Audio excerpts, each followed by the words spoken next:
A very good morning to all the fifth semester students. So today I'll be discussing about introduction to sensors and transducers, performance terminology, classification of sensors and classification of transducers. So before I'll be moving to the today's session, I would like to revise what you have already learned in the previous session.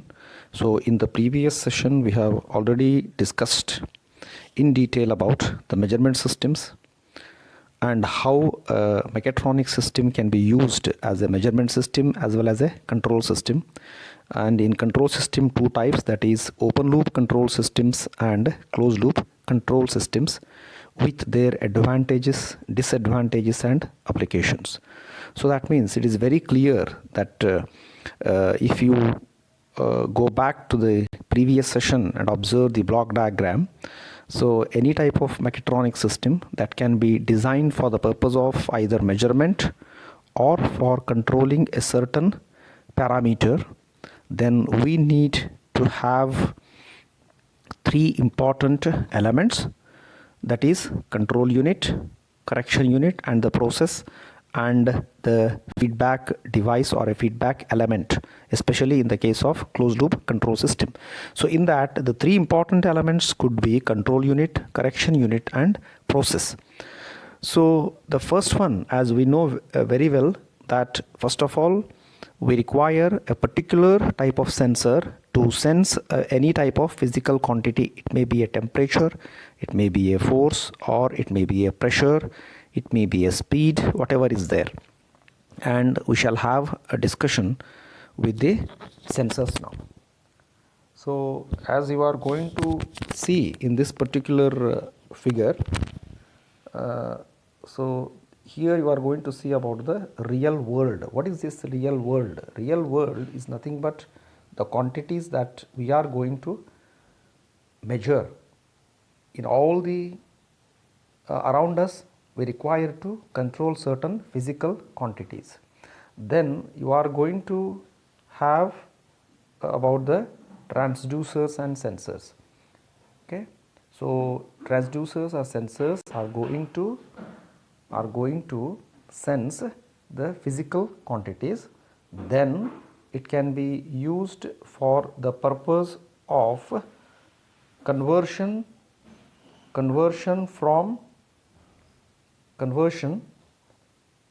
from analog to digital.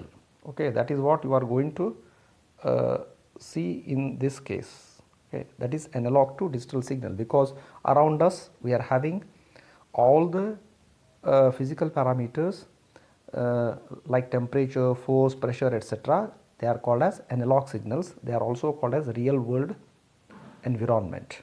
Then that signal is analog to digital signal is given to the signal conditioning unit, and then you are going to have the usable values. That is, you are going to get the usable values here. And finally, in some cases, as a part of digital display, we are also going to use the microcontrollers. We are also going to use the microcontrollers for controlling the digital signals, so as to have a digital display of the quantity that we want to measure. So let us have a discussion about the sensors now. In case the sensor, as you are going to see in a simple block diagram, the sensor is a device that measures a physical quantity, that is heat, light, sound, etc.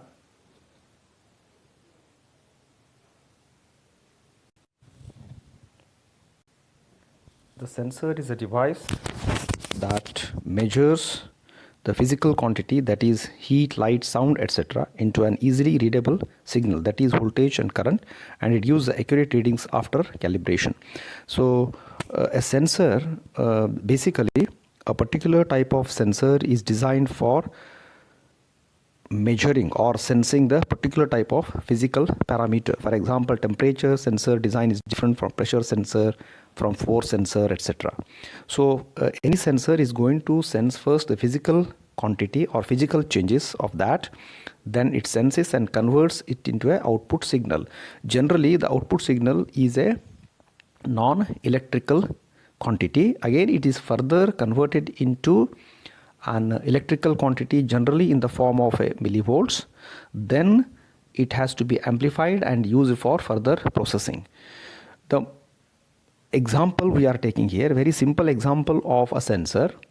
If you take at a simple thermometer which is used for the measurement of a body temperature, you are going to see the mercury is used in the thermometer converts the measured temperature into an expansion and contraction of the liquid, which is easily measured with the help of a calibrated glass tube. You are going to have a calibrated scale there on the thermometer. It's called as a calibrated scale, very important. And inside you are going to have a very small tube through which the mercury gets expanded and starts, if the temperature is high, the human body is high, then definitely the mercury starts going up. If it is at a normal, it will show the normal reading like that, as you are going to see in a normal with a normal thermometer. Similarly, the thermocouple also converts the temperature to an output voltage which is measured by the thermometer. Now what happens, even the thermocouple can also be used as a temperature measuring device, as a sensor. Now what are the important applications of sensors? So as you are going to see here, the sensors have many applications in the electronics equipments. Basically, sensors have got a lot of applications in electronic equipments. The motion sensors are used in the home security system and the automation door system. If you are going to modern home, okay, if you are going to visit any of the modern home, there is home security system is there. That means if any person comes and unlocks the door, automatically siren is going to take place. Similarly, you are also going to have the automation door system, which is the most commonly used technology nowadays, especially when you are going to visit your big bazaar, D-Mart, etc., wherein the opening and closing of the door is going to happen automatically. Whenever you want to enter these big malls, you are going to see that the doors, okay, are going to open and close automatically, and that is all because of the application of the proximity sensors, which we are discussing in the next contents. The photo sensor senses the infrared or ultraviolet light. For example, if at all you want to sense the light, then we require to have a photo sensor. Okay. Similarly, if at all you want to go for the accelerometer sensor that is being used in the mobile for detecting the screen rotations. For detecting the screen rotations, you are going to have in a mobile the accelerometer sensors.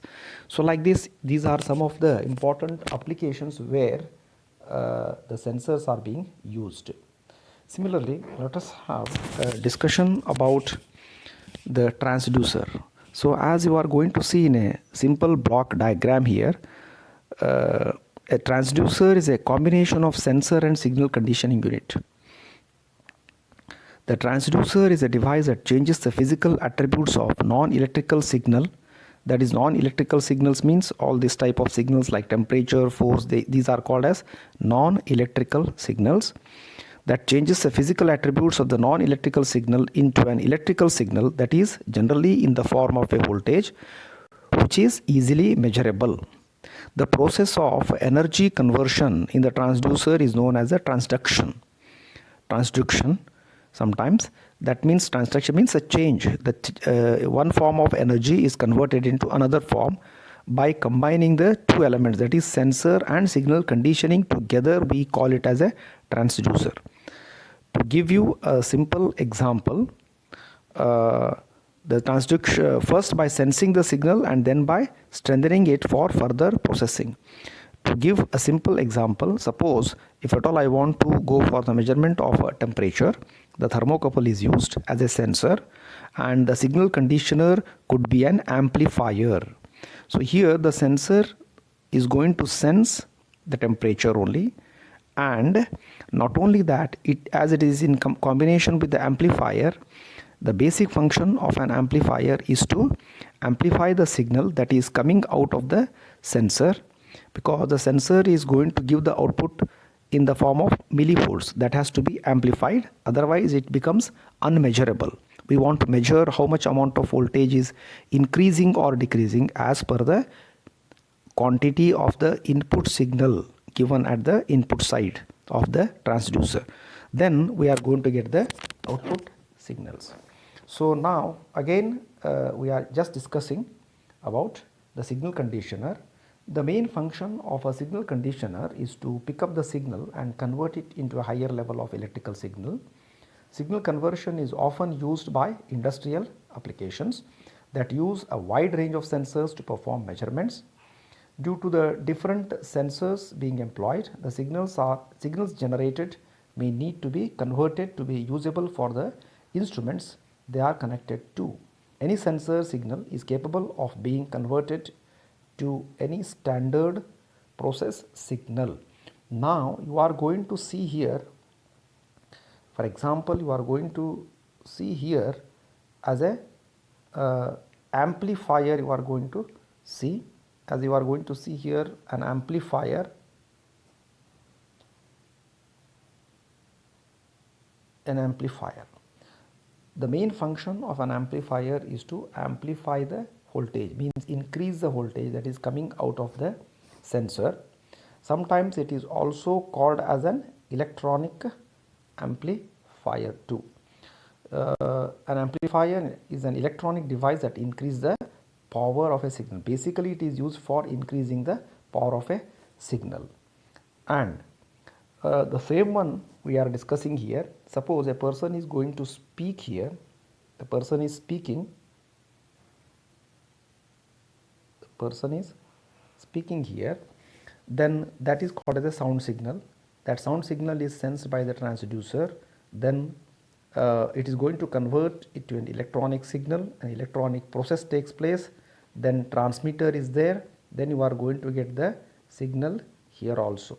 That signal is again fed to the receiver, it is sent to the receiver, okay, then finally it comes to the again to the transducer, then he is going to hear or listen.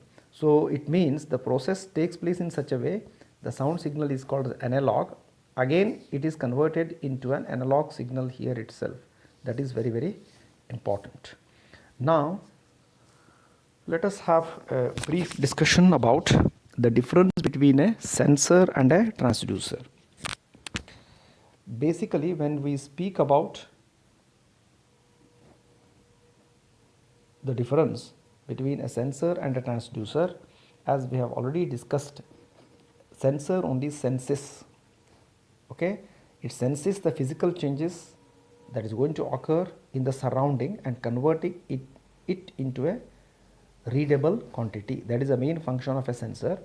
But whereas the transducer is a device which, when actuates, transforms the energy from one form to another. The main function of the transducer is to transform from one form of energy into another. That is why it is a combination of always, the transducer is always a combination of sensor as well as a signal conditioner. So as we are going to see in the second difference, in a sensor, the sensor itself is going to act its role, and in case of a transducer, the sensor and signal conditioning unit both together we call it as a transducer. And the third, you are going to see, it detects the changes and induces the corresponding electrical signals, third difference. And basically in a transducer, conversion of one form of energy into another. So what are the examples of sensors? Here basically we have considered proximity sensors, magnetic sensors, accelerometer sensors, light sensors, etc. And in case of transducers, you are going to have strain gauges, thermistor, potentiometer and thermocouple, etc. So these are around 4 important differences or the comparison between the sensor and a transducer which you need to understand. The next one coming up is, it is very important, that is the today's discussion, the main discussion is focused on this.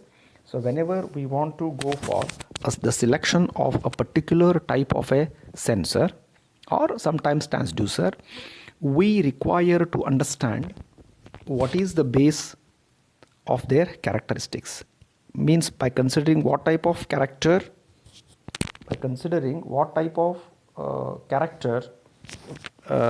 we are going to select the sensors. So these are sometimes called as performance features, sometimes they are also called as the characteristics of the sensors. So in that there are a few important that we are going to discuss today. The first one we are discussing is about the range and span.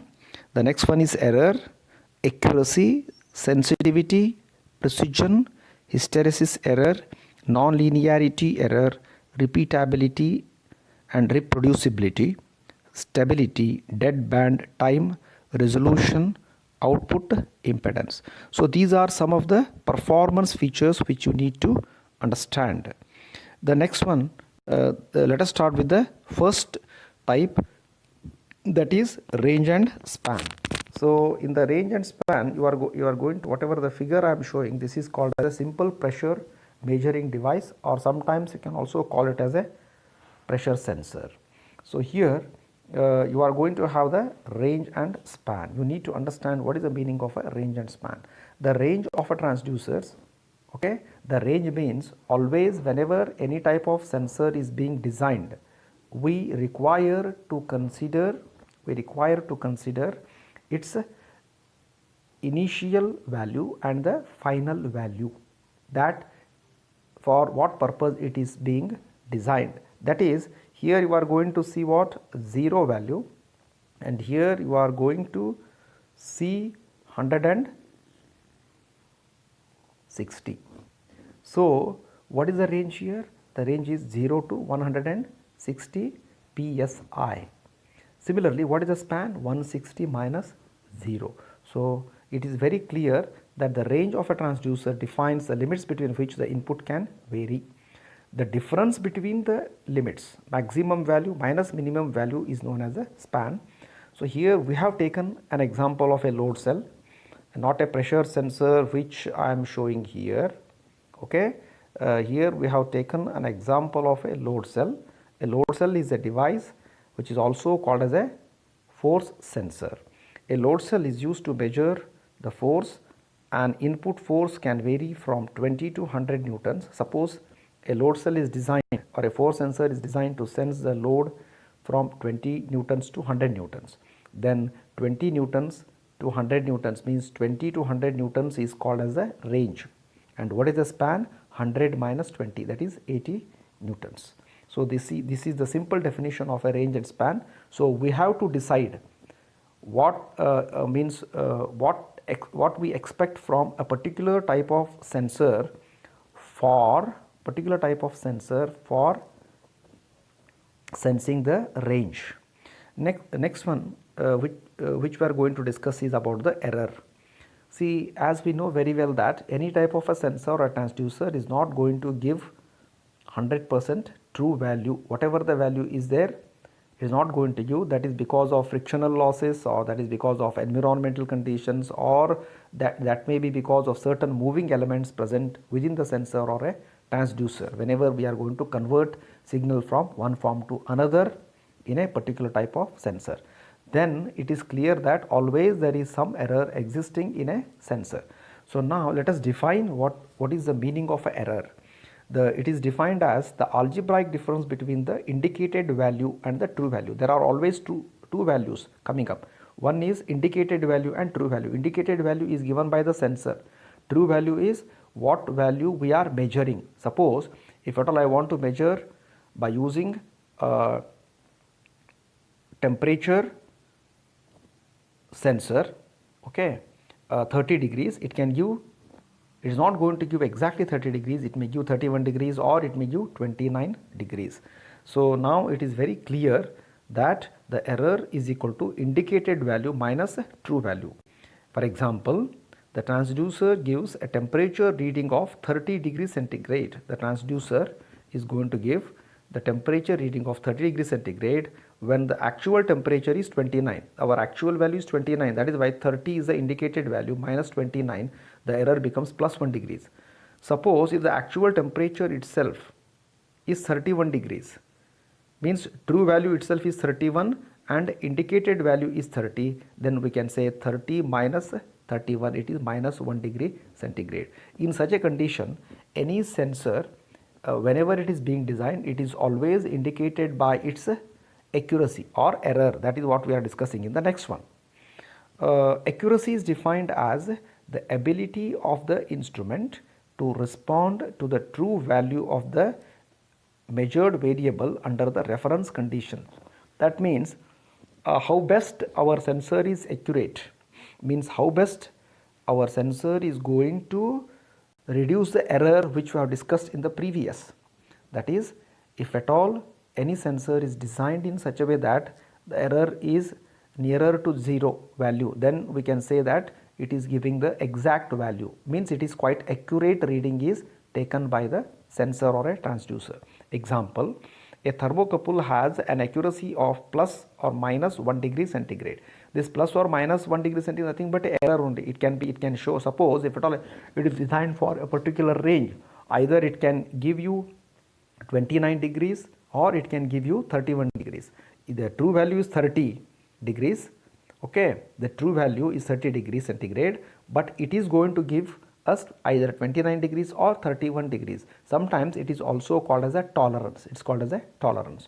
This means that reading given by the thermocouple can be expected to lie within plus or minus 1 degrees of the true value.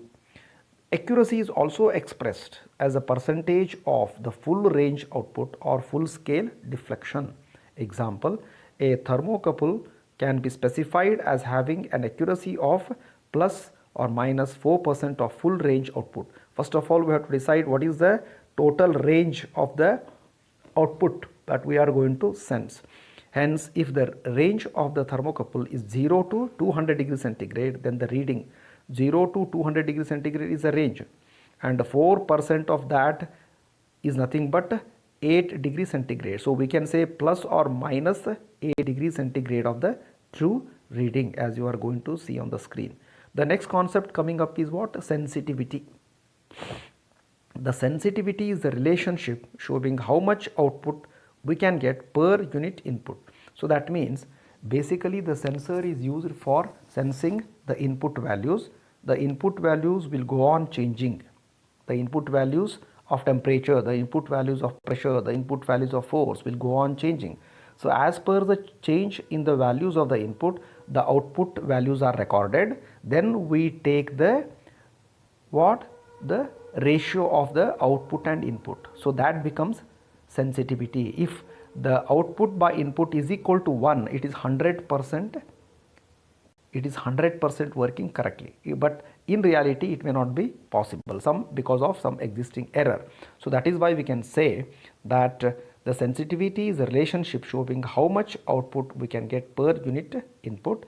That is why it is also defined as the sensitivity as the ratio of output by input. Example, a resistance thermometer may have a sensitivity of 0.5 ohms per degree centigrade. Per degree centigrade change, there can be a sensitivity of 0.5 ohms. Okay, that completes the today's third session in the field of mechatronics. Then we shall discuss in the next class about of the fourth session, that is the further performance terminology.